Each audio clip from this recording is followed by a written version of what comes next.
আসসালামু আলাইকুম। সম্পূর্ণ নতুন নিয়মে ২০২৬ সালের এইচএসসি ২৬ পরীক্ষার খাতা দেখা হচ্ছে। অর্থাৎ আগে পূর্ণ বোর্ড পরীক্ষার ক্ষেত্রে এই রুলসগুলো অ্যাপ্লাই করা হয় নাই, যেটা ২৬ সালে এসে অ্যাপ্লাই করা হচ্ছে।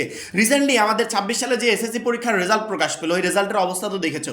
ওদের শর্ট সিলেবাসে পরীক্ষা হয়েছে, যেখানে শিক্ষার্থীদের পাশের হারটা বিগত বছরের তুলনায় অনেকটা বেশি আসার কথা ছিল, কিন্তু এই বছরে এত পরিমাণ শিক্ষার্থী ফেল করেছে যা ১৯ বছরের রেকর্ডকে ব্রেক করে ফেলেছে। মানে চিন্তা করতে পারতেছো, শর্ট সিলেবাস থাকার পরও এই নতুন পদ্ধতি অ্যাপ্লাই করার কারণে এই অবস্থা। সেক্ষেত্রে আমি চিন্তিত আছি যে এইচএসসি ২৬ পরীক্ষার রেজাল্ট কেমন হতে চলেছে। এবং এই সব তথ্যের মধ্যে আরেকটা কথা বলে রাখি, যারা এখন পর্যন্ত ভর্তি পরীক্ষার জন্য প্রিপারেশন শুরু করো নাই, খুবই দ্রুত করো, কারণ কি রেজাল্ট প্রকাশের পর তুমি প্রিপারেশনের জন্য তেমন একটা টাইম পাবে না। ইতিমধ্যে অনেকগুলো ইউনিভার্সিটি তারা কিন্তু ভর্তি আবেদনের ডেটও প্রকাশ করে দিয়েছে। সেই ক্ষেত্রে তুমি পাবলিক ইউনিভার্সিটিতে ভর্তি পরীক্ষা দাও অথবা জাতীয় বিশ্ববিদ্যালয়, যদি পাবলিকে ভর্তি পরীক্ষা দাও কোচিং শুরু করে দাও, আর যদি জাতীয় বিশ্ববিদ্যালয়ে ভর্তি পরীক্ষা দাও তাহলে খুব দ্রুত আমাদের ৩১০ টাকার যে এমসিকিউ পিডিএফ কোর্স আছে সেখানে যুক্ত হয়ে যাও। কারণ কি তোমাদের ভর্তি পরীক্ষায় যে ১০০টা এমসিকিউ আসবে, ইনশাআল্লাহ ১০০টা এমসিকিউ তোমরা আমাদের পিডিএফ কোর্স থেকে কমন পেয়ে যাবে। এবং একটা শিক্ষার্থী ৩১০ টাকা দিয়ে আমাদের পিডিএফ কোর্সে যুক্ত হলে পেয়ে যাবে সকল সাবজেক্টের সকল গ্রুপের সাজেশন পিডিএফ আকারে, সেই সাথে প্রত্যেকটা সাবজেক্টের প্রত্যেকটা চ্যাপ্টারের চ্যাপ্টার ওয়াইজ এমসিকিউ পিডিএফ আকারে, বিগত ৫ থেকে ৬ বছরে জাতীয় বিশ্ববিদ্যালয়ে ভর্তি পরীক্ষার বিশাল এক প্রশ্ন ব্যাংক পিডিএফ আকারে, এছাড়া পড়াশোনার রুটিন, ভর্তি পরীক্ষার গাইডলাইন A to Z থাকছে আমাদের এই একটা মাত্র কোর্সে। এই জন্য যারা এখনো আমাদের কোর্সে যুক্ত হও নাই, স্ক্রিনে যে নাম্বারটা দেখতে পাচ্ছ এই নাম্বারে ৩১০ টাকা কোর্স পে পাঠিয়ে এই নাম্বারেই হোয়াটসঅ্যাপে আমাকে জানাবে বা কোর্স পে পাঠিয়েছি, সাথে সাথে তোমাকে গ্রুপে যুক্ত করে নিব,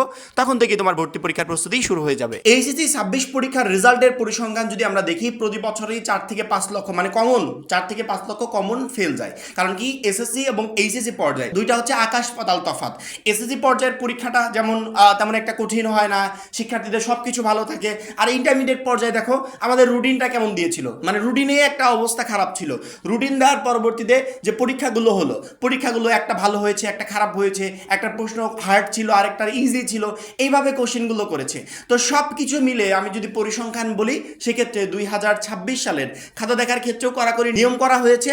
এবং খাতা যে সিস্টেমে দেখছে তাতে যে সমস্ত শিক্ষার্থীরা প্রতি বছর টেনে টেনে পাশ করতো বা টেস্ট পরীক্ষাও টেনে টেনে পাশ করেছে, এরকম কোনো শিক্ষার্থী বোর্ড পরীক্ষায় পাশ করতে পারবে না, হয়তোবা পাশ করতে পারবে না। তবে শিক্ষা বোর্ড যদি তাদের নীতিগুলো পরিবর্তন করতে চায়, তাদের নিয়মগুলো যদি পরিবর্তন করে, তাহলে হয়তোবা অবশ্যই বেস্ট একটা রেজাল্ট করতে পারবে শিক্ষার্থীরা। আমি শিক্ষামন্ত্রীকে দেখলাম যে একটা শিক্ষক খাতা দেখার ক্ষেত্রে যদি কোনো ভুল ত্রুটি করে, সেই ভুলগুলো তো ধরা প্রয়োজন। যখন আমরা একটা শিক্ষার্থী বোর্ড চ্যালেঞ্জের আবেদন করি, তখন উপরের অংশে প্রতি বছর ২৫ থেকে ৩০,০০০ শিক্ষার্থী রেজাল্ট পরিবর্তন হয়।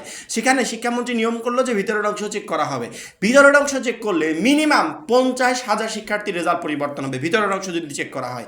তবে লাস্ট মোমেন্টে এসে তারা বলছে যে ভিতরের অংশ চেক করার ক্ষেত্রে আমরা আবার নতুন নীতিমালা প্রণয়ন করব, কারণ কি এত পরিমাণ শিক্ষার্থীর খাতা ভিতরের অংশ চেক করা সম্ভব না।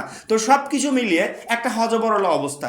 এই হযবরল অবস্থার ভিতর থেকে একটা শিক্ষার্থী ভালো একটা রেজাল্ট নিয়ে কিভাবে বেরিয়ে আসবে, এটাই মূলত এখন টেনশনের কারণ। তোমাদের বোর্ড পরীক্ষার খাতা এই মুহূর্তে দেখছে, কিন্তু এই দেখার ক্ষেত্রে যে ধরনের নিয়ম নীতি করা হয়েছে, সেগুলোর জন্য যে সমস্ত শিক্ষার্থীরা আগে ২ নাম্বার যোগ করে দিলে পাশ করে যেত, বা ১ নাম্বার যোগ করে দিলে পাশ করে যেত, ১ নাম্বার যোগ করে বা ২ নাম্বার যোগ করে A+ পেয়ে যেত, এই সমস্ত শিক্ষার্থীরা A+ও পাবে না আর পাশও করতে পারবে না। কারণ কি বোর্ড থেকে বলা হয়েছে কোনো ধরনের কোনো গ্রেস মার্ক কোনো শিক্ষার্থী থেকে দেওয়া হবে না। অ্যাকুরেট যে নাম্বারটা প্রাপ্য, সে শুধুমাত্র ওই নাম্বারটাই পাবে।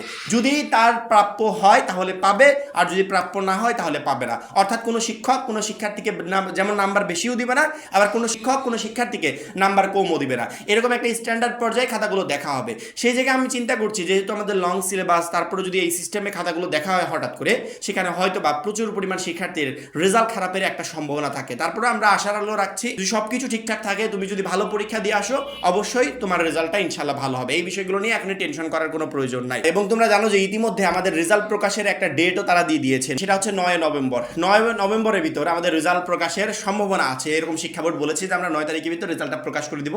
সেই ক্ষেত্রে সময় লাগছে প্রায় ৩ মাস। অর্থাৎ আমাদের প্রত্যেকটা স্টেপে তারা এতটা সময় নিচ্ছে, এই সময়ের পরিবর্তে যে আসলে রেজাল্ট কেমন হবে সেটা একমাত্র আল্লাহ মাবুদই জানে। এবং সেই সাথে শিক্ষকরা যে কোন সিস্টেমে খাতা দেখছে, মানে শিক্ষা বোর্ড যেরকম বলেছিল, যদি সেরকম করে খাতা দেখে, এটা আমাদের জন্য একটু টেনশনের কারণ হবে।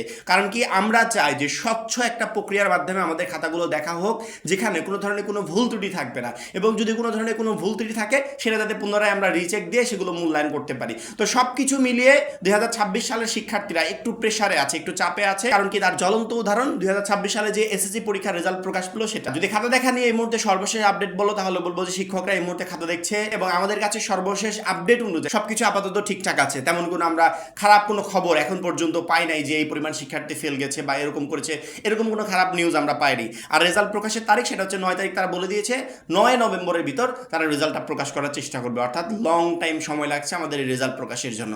তারপর আমরা বোর্ডের ওয়েবসাইটের উপর সবসময় নজর রাখছি, যখনই আমরা এই বিষয়ে কোনো আপডেট পাবো তৎক্ষণাৎ তোমাদেরকে ভিডিওর মাধ্যমে জানিয়ে দিব।